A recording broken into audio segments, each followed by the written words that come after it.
I wanted to just add something interesting about Occupy. My friend John Nolte over at Big Government has been tallying up some of these instances, and he has come up with 417 instances that were either rape, vandalism, harassing police, theft, death threats, anti-Semitism, sexual assault, drugs.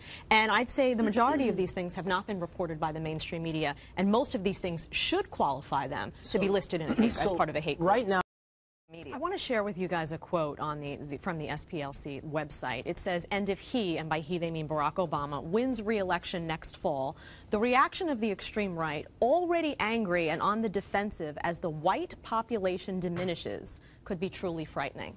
That's outstanding to me. I mean, that they just made that kind of general. Here they are talking about hate and hate groups, and they just made a statement about people on the right being racist. I'm looking at, and Soledad goes after him pretty hard. It's a very lively exchange. They're talking about critical race theory. They're talking about interpretations of it. And I'm sorry. Well, don't forget Amy rocked it. I know. I was going to get to that. Amy Holmes showed people how it's done in the next segment in that same piece. You know, people at the table were getting a little snippy, but Amy decided to be the adult in the room, make an argument, and do it very well. So shout out for Amy Holmes doing a great job on CNN. Shall we move on? Next we have Jedediah.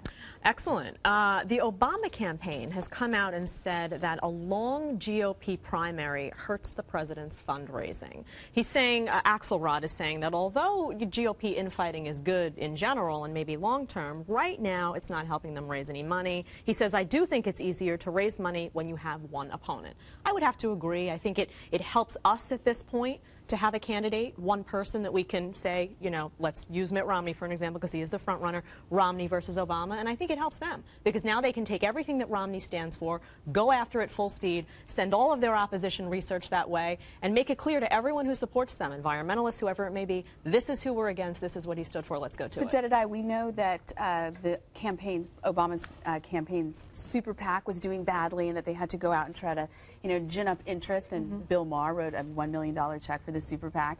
So maybe they're looking for excuses as to why they're not doing so well raising money, but does it surprise you that Mr. Axelrod would come out so publicly to say that the GOP primary, what you would think they would like, is actually hurting them? Not terribly surprising, but honestly, when it comes to money, I mean, Obama's got it made compared to the GOP candidates. The GOP candidates are spending a ton of money right now because they have to duke it out all the way to the end. We don't have our one candidate yet, so Romney or Santorum or whoever it may be is spending a lot of money, and Obama's going to have a lot of money coming his way. He might not have as much money, and he won't have as much money as he had in 2008 when he was the brand new guy and hope and change and exciting, but he's definitely going to have plenty of money comparatively.